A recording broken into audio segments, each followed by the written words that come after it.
This is Trend Following Radio, where great thinking comes alive. Nobel Prize winners, legendary traders, best-selling authors, and the pros that know what drive us irrational human beings. I am your host, Michael Covel. Not filtered, raw, honest. That's my passion.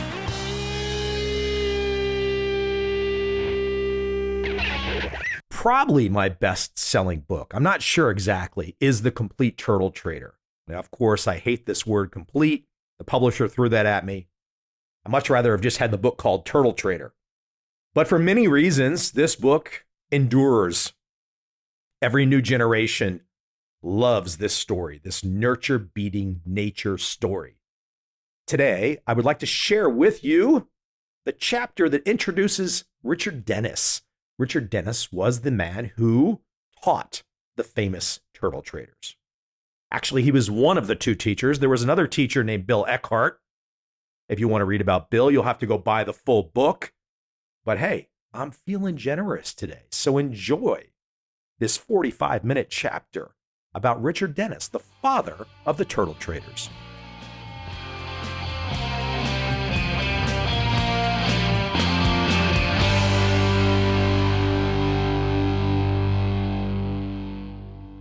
Chapter 2. Prince of the Pit. Great investors conceptualize problems differently than other investors. These investors don't succeed by accessing better information. They succeed by using the information differently than others. Michael J. Mauboussin, Chief Investment Strategist of Legg Mason Capital Management. 1986 was a huge year for Richard Dennis. He made $80 million, about $147 million in 2007 dollars. That kind of money-making put him squarely at the center of Wall Street, alongside George Soros, who was making $100 million, and then junk bond king Michael Milken of Drexel Burnham Lambert, who was pulling in $80 million.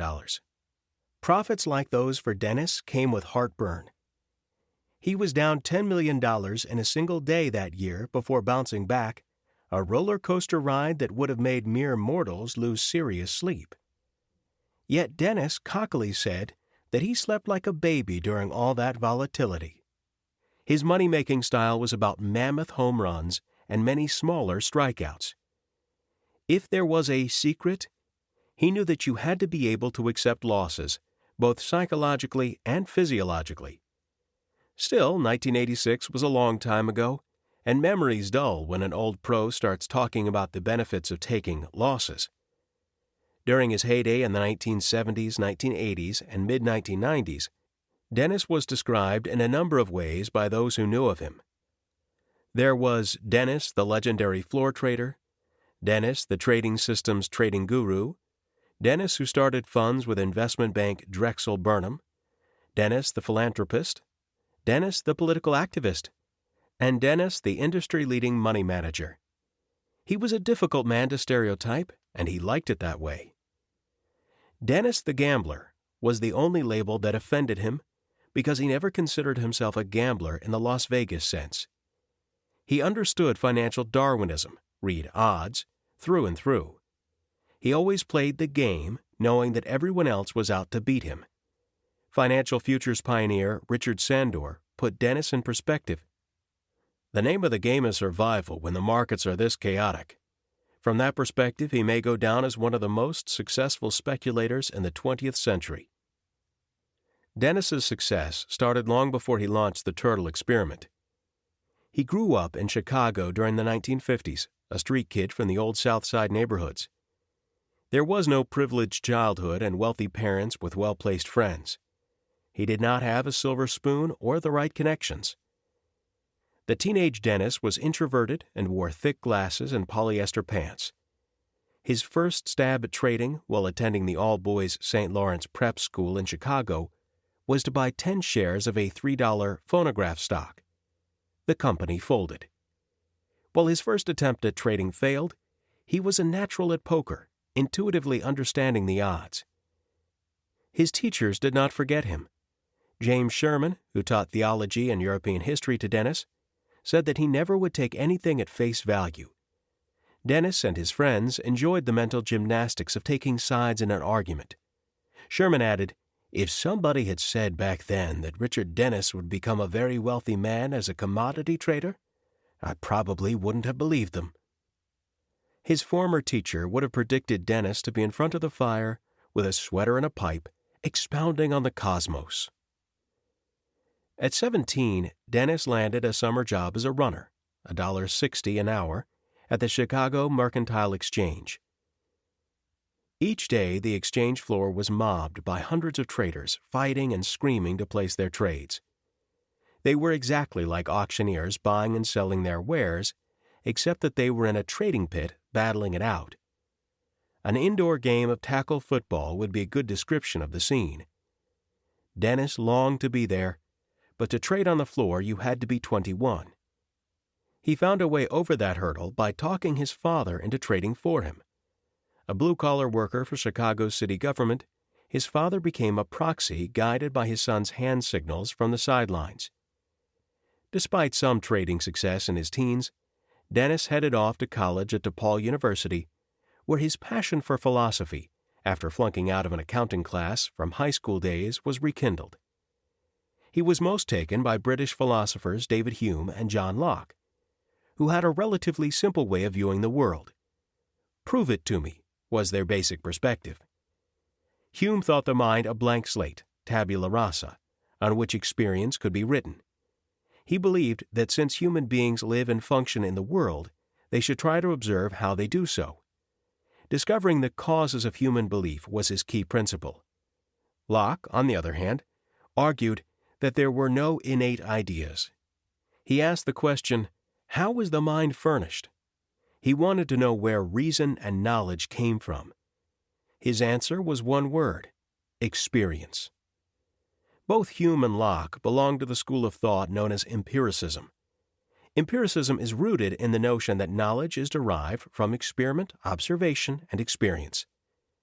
Little nuggets of simple common sense from these two 18th century British philosophers connected with an impressionable college student. They became his idols. Dennis was not shy about his leanings, asserting, "I'm an empiricist, through and through, David Hume and Bertrand Russell. I'm solidly in the English tradition." Dennis saw Hume as ruthlessly skeptical. Hume took on the sacred cows of his generation, and Dennis loved that attitude. It wasn't only British philosophy that turned Dennis into a skeptic. Growing up in the late 1960s and early 1970s gave him an anti-establishment view of the world. He witnessed protesters being beaten by the Chicago police during the 1968 riots, right next to the venerable Chicago Board of Trade. It was a turning point in his life. "Trading has taught me not to take the conventional wisdom for granted. What money I made in trading is testimony to the fact that the majority is wrong a lot of the time. The vast majority is wrong even more of the time. I've learned that markets, which are often just mad crowds, are often irrational. When emotionally overwrought, they're almost always wrong." After graduating from DePaul University, he received a fellowship to Tulane University Graduate School, but promptly dropped out and returned to Chicago within days to start trading full-time. Dennis bought a seat on the Mid-American Commodity Exchange with money borrowed from his parents, part of it from a life insurance policy in his name. He still needed cash to trade, however. His initial war chest of $100 came from his brother Tom's earnings delivering pizzas. This was not a family of market operators. Dennis was always honest about his father's hatred of the market, explaining, "My grandfather lost all his money in the stock market in the Depression. The urge to speculate kind of skipped a generation." He knew his father's perspective would never work for him. "You can't have a standard attitude about money and do well in this business." What do I mean by that? Well, my father, for instance, worked for the city of Chicago for 30 years, and he once had a job shoveling coal. So just imagine coming from his frame of reference and thinking about losing $50 in a few seconds trading commodities. To him, that means another 8 hours shoveling coal. That's a standard attitude about money. It didn't take long for his father to recognize Dennis's unique abilities to make money. By the beginning of 1973, at 24, Dennis had made $100,000. Around that time, he cockily preached to the Chicago papers, "I just wanted to be able to get up and say, I once made $100,000 a year, and I still think you are an ass." That rhetoric may not be wholesome motivation, but I do think it's part of what drives me. He was making so much money fast that whatever the context or content of an interview, it was outdated in weeks or even days. A rebel at heart, Dennis cultivated being a character from the outset.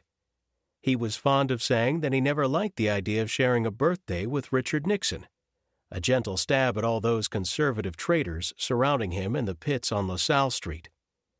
He was an anti-establishment guy making a fortune leveraging the establishment while wearing jeans. Society was splintered during the time Dennis earned his first big money. 1974 was a difficult year in which to focus. What with G. Gordon Liddy having been found guilty of Watergate charges, and the Symbionese Liberation Army kidnapping Patricia Hearst, it was a wild time of constant turmoil. To top it off, Richard Nixon became the first president of the United States to resign from office. Current events did not stop Dennis from leveraging a 1974 run-up in the price of soybeans to a $500,000 profit. By the end of the year, at age 25, he was a millionaire. Even though he downplayed his success, he couldn't hide it. When he showed up late one day to the soybean pit explaining that his beat-up 1967 Chevy had broken down, other traders gave him flack, knowing full well he could afford a new car hundreds of times over. Not only was his persona different, his trading was different. Dennis read Psychology Today, no government economic or crop reports for him, to keep his emotions in check and to remind him of how overrated intuition was in trading. He took delight in boasting, in contrast to most traders who got up early to read all they could from weather reports to daily Department of Agriculture assessments, that he stayed in bed until the last minute before getting to the exchange just as trading started. At one point during this time, Dennis was in the middle of an interview with a reporter as he went to the bank to make a deposit. He was depositing a $325,000 check. In 1976, that represented 2 to 3 weeks of work for him. Depositing an amount like that in the mid-1970s was not normal. Dennis always got hassled when he tried to deposit checks that size. He was oblivious to the fact that the teller was looking at a check that likely would exceed her total career earnings. Yet Dennis, probably younger than she was, couldn't sign his name straight. As his notoriety continued to grow, national newspapers like the Chicago Tribune, the New York Times, and Barron's trumpeted his youth and success. This was not standard operating procedure in a tight-lipped world where the big Chicago traders typically kept silent. Dennis enjoyed and even reveled in his upbringing and the unique perspective it afforded him.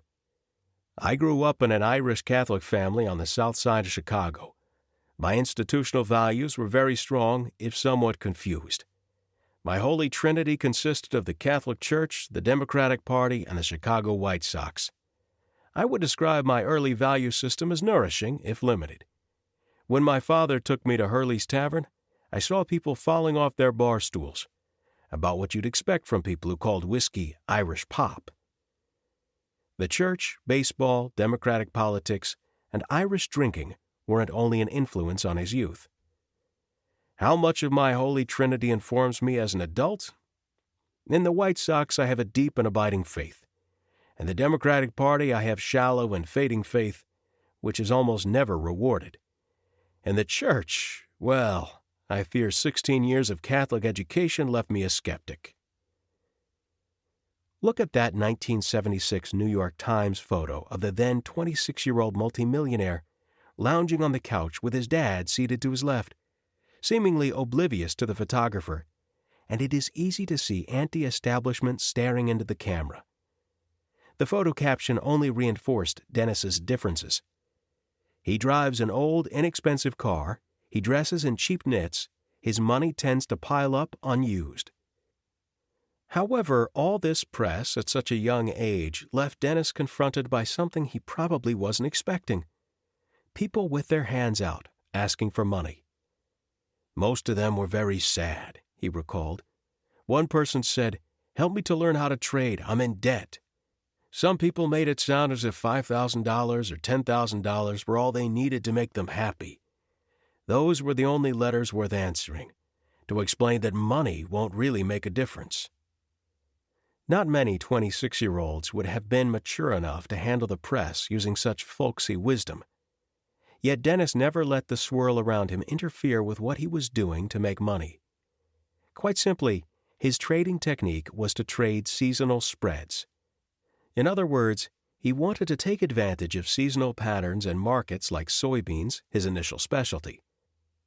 Dennis would hold long, bets to profit as the market increased, and short, bets to profit as the market decreased, positions in futures contracts simultaneously in the same or related futures markets. The Mid-Am Exchange Experience.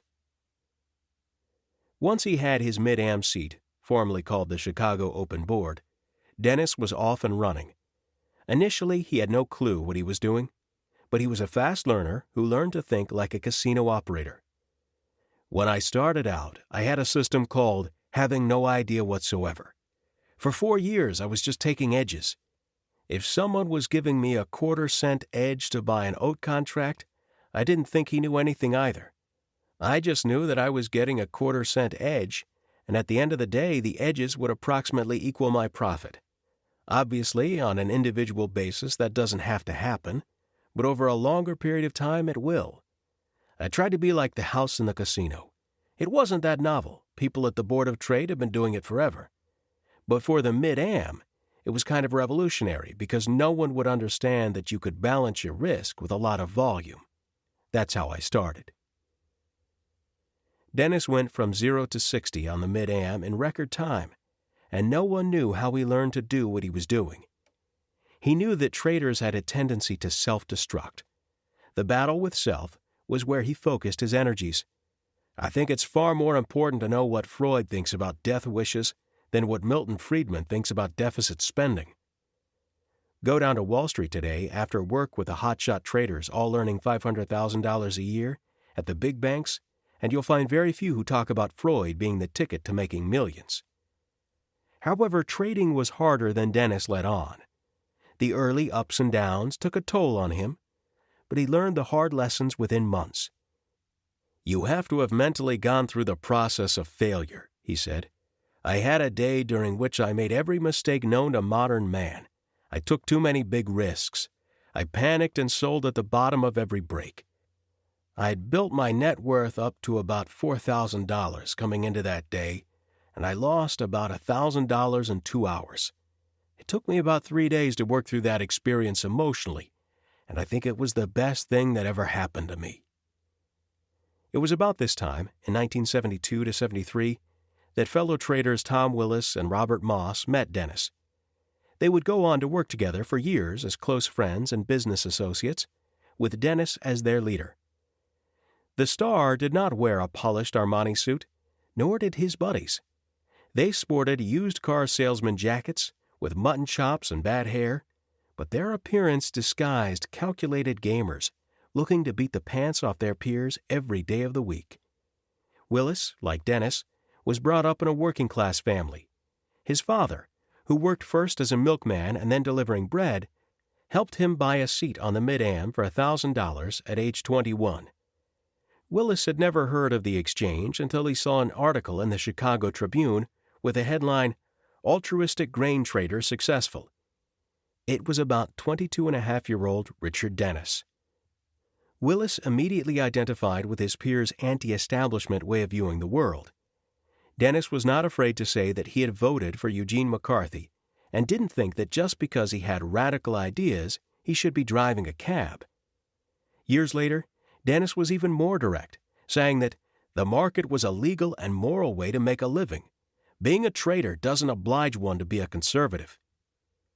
Yet Dennis's political stance was not what first caught Willis's attention. It was his attitude about making money in a world where class and distinction were always barriers to entry. Without a second thought, Willis hopped in his Jeep and drove to the Fisher Building in the Chicago Loop to check out the exchange.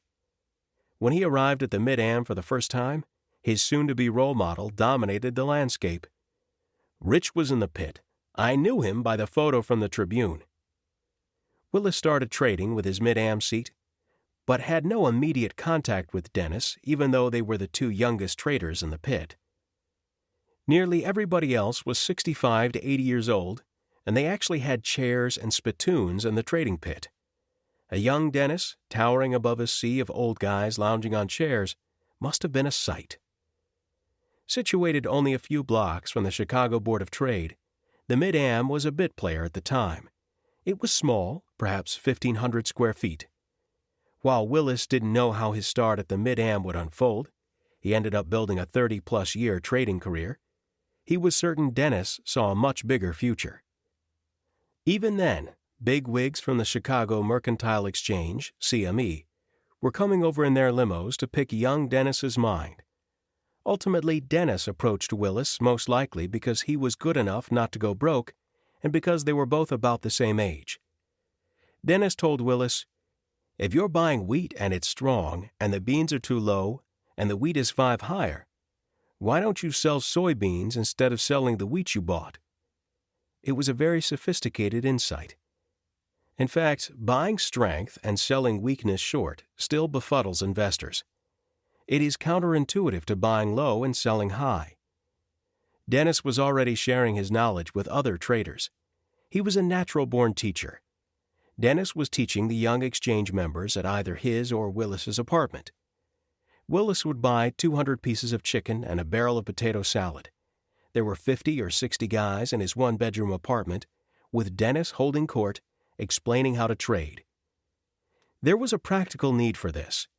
The Mid-Am was selling new memberships to all kinds of traders, many with no experience. Dennis and Willis were teaching liquidity.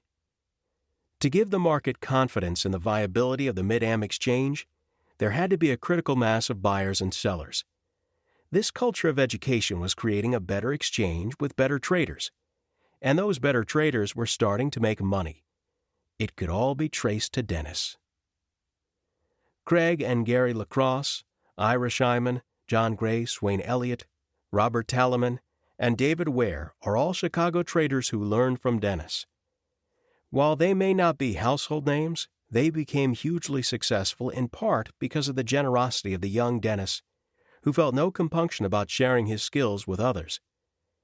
After the apartment training sessions, everyone would go home, and they would meet the next day in the pits.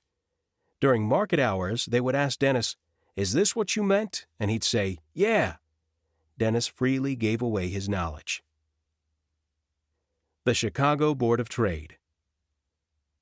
Great experiences and profits aside, it wasn't long before Dennis needed a bigger playing field than the minor league Mid-Am.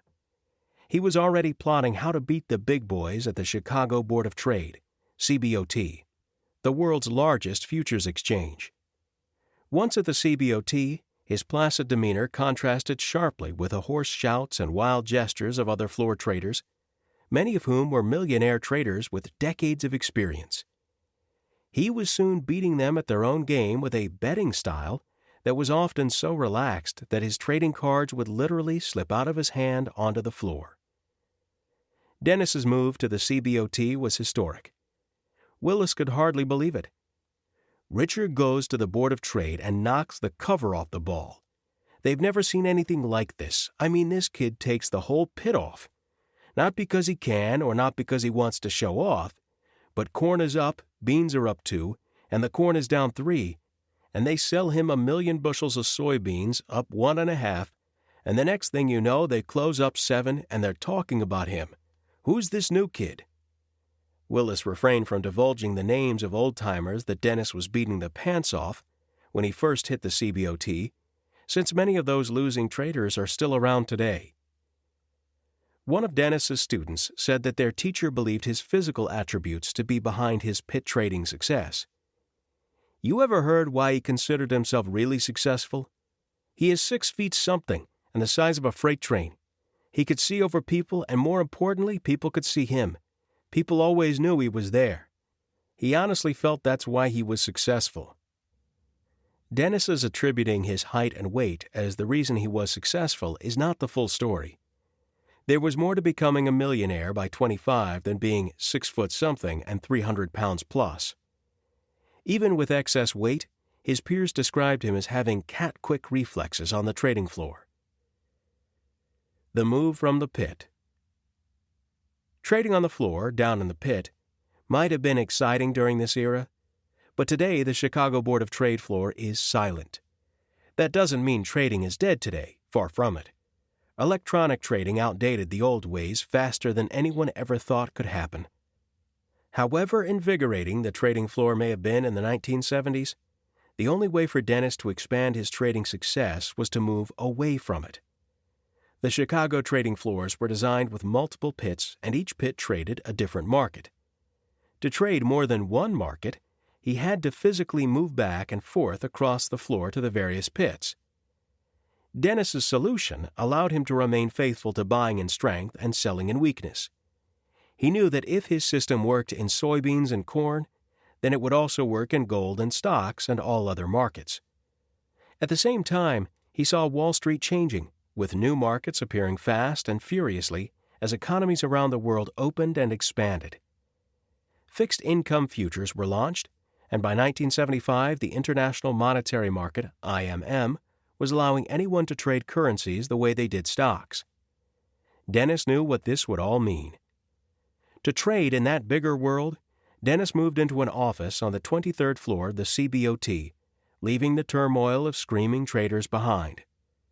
Concurrent with his move, in November 1975, Dennis and Larry Carroll formed a partnership. Known simply by the first initial of their last names, C&D Commodities was born. There is little public information on Larry Carroll. They did meet on the Mid-Am floor, and although Dennis's D came second, theirs was not a partnership where the decisions and profits were split 50-50. Dennis was always the man. Within short order, C&D Commodities became one of the largest independent trading firms in the world. They quickly rivaled such established institutional investors as Salomon Brothers and the Pillsbury Company. However, other traders who had seen him dominate the pits were shocked when Dennis left the floor. They thought he was crazy. To compete against the likes of Pillsbury and Salomon Brothers was considered suicide, because no one thought he could maintain that floor edge. Dennis himself had always said the pit was the safest place to be. The transition did almost sink Dennis. When he went off the floor, he struggled. In the late 1970s, the markets were getting to him. Tom Willis saw the struggle and recalled, "He was a little disillusioned, a little off balance, frankly." Both men went out to a bar to discuss the situation. Dennis was not throwing in the towel. He looked at Willis and said, "Tom, I got stuff that's so good that used off the floor in the right hands, it might make $50 million a year." In today's terms, this would be like someone saying he has a way of trading that's so good he can make $200 million a year. Or think of some number that is 50 times more than is rationally achievable by any normal measure. With anyone else, Willis would have been skeptical. "If I didn't know Rich, I would have said, 'Gee, he really does sound a little more off balance than even I'm thinking.' Saying 50 million in 1979 is a crazy thing to do, but I believed it. And he did it. If an edge is good or the idea is good, let's get in front of the screen and trade them all. If it's that good, let's get in front of the screen and have 20 people do this. As a matter of fact, it's very, very consistent to expand geometrically the ability to take advantage of this good idea." The goal of trading every market he could and making more money in the process was reached within a year, just as Dennis had predicted. Yet making that much more money didn't change him one bit. His new office was not marble and glass. The outside hallway to the office had dingy brown paneling. On his office door was C&D Commodities, Richard J. Dennis and Company. No flash. The men's room for the floor was next door. Martin Hare, a nephew of Larry Carroll's, was 16 and in high school when he was working for Dennis. Now an executive with Merrill Lynch in San Diego, he worked in Dennis's unconventional office environment from 1982 to 1989. Hare still gets enthusiastic when he thinks about his after-school job. I cut out the Wall Street settlement prices for 3 summers. My weekly salary at C&D was $120. That was up from $90 the summer before. The C&D office was royal blue in color. There was a sleeping room for those that needed to nap, mostly for Rich, and a refrigerator full of the best beer. Dennis may have physically disappeared from the trading floor, but the hermit-like trading wizard hovered over the markets like Zeus. Everyone knew he was there when a huge order came into the pits. Traders also knew not to get in front of his orders, or they could be potentially wiped out. Critics and regulators at times thought he was too big and moved markets unfairly. Dennis scoffed, "Sour grapes." The criticisms were an excuse for people who had learned to lose. Dennis had no patience for people targeting his success. "I cringe a little when I'm identified as a millionaire," Dennis said after reading that his $250,000 contribution to Adlai Stevenson was the largest individual political gift ever in Illinois. If somebody just had $100,000, he wouldn't be called a thousandaire, and if a pauper gave $1, they wouldn't say, "Pauper gives his last buck." Although he grew wealthier by the day, he still kept an anti-nuclear poster hanging in his office and remained outside the chummy atmosphere of the exchanges. He was not prone to travel in the limelight. "We don't have much contact with him," remarked one Board of Trade player. While his peers collected vintage cars and mansions, Dennis kept wearing those out-of-date polyester pants, hiked over an ever-expanding waist. He exercised by eating cheap hamburgers at noisy grills. Dennis, in a short-sleeved shirt, no tie, religiously poring over arcane baseball statistics from the Baseball Abstract, was a common sight. In fact, he would eventually buy a piece of the White Sox baseball team. Once he was an owner, his 1980s attempt to get White Sox management to see the benefits of Bill James-style Moneyball fell on deaf ears. One of his students, Michael Shannon, watched his friends try to dress him up by moving him from his South Side studio apartment and recalled, "Bill Eckhart and others actually forced him to move into something that was a little bit more parallel to his station." Money for Dennis was just a way to keep score in the game. He was frank about it. "Trading is a little bit like hitting a ball. If you're thinking about what your batting average should be, you're not concentrating on the right thing when you bat the ball. Dollars are the batting averages of the trader." This original thinker and big-time baseball fan left a visual image on everyone. Several confidants talked about Dennis's socks. One of his students smiled, "You need to make sure he's wearing a matched pair of the same color." Bradley Rotter, a former West Point graduate and often called Dennis's first investor, witnessed his eccentricity. "I was at his house for a 4th of July tennis party, and Richard Dennis couldn't be found. At the end of the party, he came out of his house wearing a white tennis shirt, white tennis shorts, and black shoes and black socks. I'll never forget that picture." Rotter was not mocking Dennis. He respected Dennis's testicular fortitude to trade trends no matter what. In baseball, testicular fortitude means everyone can talk about the game, but if you're going to get into the game, you must swing the bat. Dennis swung and swung hard. No singles. His was Babe Ruth, home run, swing for the fences style money-making. However, the Babe Ruth of trading was near oblivious to the basics of everyday life. Mail and personal bills were handled by C&D's back office because of his inattention. His office would even send over toilet paper to his apartment. The weight room in his Gold Coast condo was virtually unused. "I pat the weights once in a while," said Dennis. He enjoyed using a third of his time to do absolutely nothing. Another Dennis student, Earl Kiefer, went beyond his eccentricities. "Rich is probably the greatest trigger puller that I personally have ever known. He has the ability under tremendous pressure to stand there with his own money and pull the trigger when other people wilted. And when he was wrong, He could turn on a dime. That's amazing. That's not trading, that's genetic. The genetic line was debatable. After all, that was the point of his turtles experiment. Political ambitions. Dennis's success eventually caused more serious problems. In the mid-1980s, critics accused him of strong-arming the market. They blamed him for too much market volatility. Words like collusion were thrown around. Dennis was not buying it. He said, "One man's volatility is another man's profit." When Dennis was a guest on a radio show in 1984, a caller assured him that if he traded long enough, he would give it all back. You could feel the anger. Some people simply did not want to hear about a young guy making millions. Even though everyone knew exchanges needed speculators, too many people didn't want those same risk-takers to make a profit. Dennis himself appeared before Congress as they investigated the efficiency of the markets, unable to define what that phrase meant.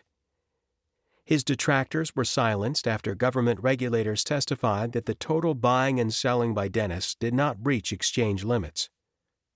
Soon, Dennis would join the political fight at a whole new level. He became one of the largest Democratic donors in the country, often focusing his generosity on standard politicians and assorted underdogs. From donating millions to battered women's shelters to the decriminalization of marijuana, causes without wide publicity appealed to him. He would give away 10% of his earnings every year. While calling himself a liberal libertarian, he once donated $1,000 to former Black Panther Bobby Rush. Dennis did more than just write checks. He became good friends with Bill Bradley and supported Walter Mondale, 1984, and Bruce Babbitt, 1988, for president. He lobbied hard against conservative stalwart Robert Bork. There was a rational justification in Dennis's mind for his political ideals. If there's something everybody hates but you think is right, those are the important things to do because no one else is going to do them. However, becoming a successful politician on the basis of supporting the have-nots of society was not as easy as trading to make millions. It wasn't enough merely to fund his causes. Dennis also wanted to work them, and immediately ran into roadblocks. Politics was not a zero-sum game, and he got frustrated. Politicians, at worst, are mindless replicas of what their constituents think. People don't want to hear painful truths. When invited to participate in the diplomatic dances that made up Washington politics, he stepped on toes, seldom refrained from voicing his opinions. Former Federal Reserve Chairman Paul Volcker was once introduced to Dennis. He told Dennis that he didn't like those casinos you have out there in Chicago. Dennis was well aware that he was being indulged because he was rich and would be listened to only if he had something significant to say. Soon after he founded his new 1982 think tank, the Roosevelt Center for American Policy Studies in Washington, D.C., it began to flounder. Washington was a tough market no matter how many millions you had. And now Democrats were frustrating him too. He said, "My principal irritation with the liberals in general, they don't understand how it can possibly be true that you can make the poor richer by making everyone richer. I don't understand that they don't even consider that possibility." The problem in a political world was that Dennis couldn't work the floors of Congress the way he had the Chicago trading floors. It was one thing to own one of the 6 original copies of the U.S. Constitution, which he did, and an entirely different thing to try to influence modern political leaders. He was impatient. Ultimately, over time, he would become a board member of the Libertarian Cato Institute, serving with such notable peers as John C. Malone, chairman, Liberty Media Corporation, and Frederick W. Smith, chairman and CEO, FedEx Corporation. He also joined the board of the Reason Foundation, another libertarian think tank. Dennis's political forays were never easy. One political critic of his thought Dennis was a bully because he didn't adjust his thinking to accommodate others. Dennis saw that criticism as coming from a typical Washington careerist, being afraid to rock the boat. His stance on the decriminalization of narcotics best illustrated what made him tick. He knew that drug czar of the day, Bill Bennett, would never defeat drug violence with his just say no approach. Dennis thought people should be allowed to do what they wanted to do, even if they injured themselves, as long as they did not hurt others. He commented, "The drug war violates the golden rule of doing unto others as you would have them do unto you. None of us is free of vice or temptation. Does any one of us really want to be jailed for our moral shortcomings? If our teenage child is arrested for drug possession, a distinct possibility since 54% of teenagers admit trying illicit drugs, do we really want him or her sent to prison for falling victim to the curiosity of youth?" Here was a man making millions in the pits by winning as much money from others as possible, but at the same time, he was clearly worried about others' well-being. He was a mass of contradictions. Rough seas. Dennis had some severe down periods before that banner year of 1986. Perhaps his political ambitions had caused a loss of focus. Adding to his responsibility, by this time he had moved beyond trading only his own money. He was trading for others, and managing their money was not his strongest suit. He said, "It's drastically more work to lose other people's money. It's tough. I go home and worry about it." This was not what his clients wanted to hear. In 1983, when his assets under management peaked at over $25 million, his accounts for clients hit turbulence. After a 53% rise in January, accounts dropped 33% in February and March. That drop was enough to prompt George Soros to yank the $2 million he had invested with Dennis only 2 months earlier. After a partial rebound in April and May, Dennis's funds dived another 50% in value. His 1983-era computer that cost $150,000 did little to console nervous clients. It took many of his investors more than 2 years to get back to even with their investment. Most didn't stick around, and Dennis closed down some accounts in 1984. He rebated all management fees to losing accounts and conceded that trading client money as aggressively as his own money was not something clients could psychologically handle. What did that aggression look like on a month-to-month basis? Date January 83, VAMI 3,475, ROR 53.33%. February 83, VAMI 3,284, ROR negative 5.49%. March 83, VAMI 2,371, ROR negative 27.82%. Amount size $18.7 million. April 83, VAMI 3,058, ROR 29.01%. May 83, VAMI 3,184, ROR 4.11%. June 83, VAMI 2,215, ROR negative 30.42%. Amount size $19 million. July 83, VAMI 1,864, ROR negative 15.88%. August 83, VAMI 1,760, ROR negative 5.57%. September 83, VAMI 2,057, ROR 16.87%. Amount size $14.6 million. October 83, VAMI 2,671, ROR 29.89%. November 83, VAMI 2,508, ROR negative 6.10%. December 83, VAMI 2,160, ROR negative 13.90%. Yearly ROR negative 4.70%. Amount size $13.5 million. VAMI, Value Added Monthly Index, an index that tracks the monthly performance of a hypothetical $1,000 investment as it grows over time.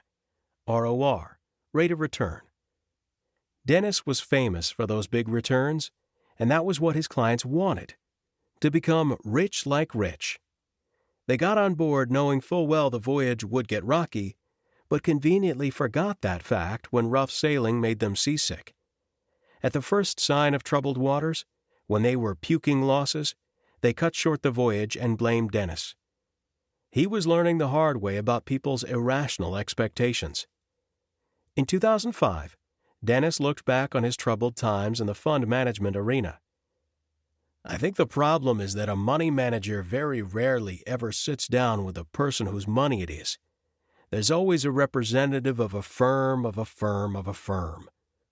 When you have customer money, you generally try to please the people who want passable, whereas you might be able to explain it to the ultimate end user whose money it is that this might look brutal, but we're trying for something spectacular."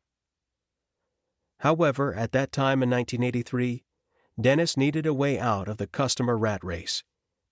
He wanted to divert even more attention to big-picture strategies, from philosophizing to an even greater focus on decriminalization of pot, to anything but being beholden to impatient and uninformed clients. In many ways, his turtle teaching experiment was his second act, and he knew it. He said, "You shouldn't, I suppose, live in your trading children's reflective glory, but I am. I think training the turtles is the single best thing I've done in commodities." Yet there was no way he could have known at the time that the single best thing he would do would change his life and the history of speculative trading in ways never imagined. Glory and legend aside, in 1983, with a clear plate, Dennis's most immediate task was to select his turtle students from the thousands who responded to his want ad.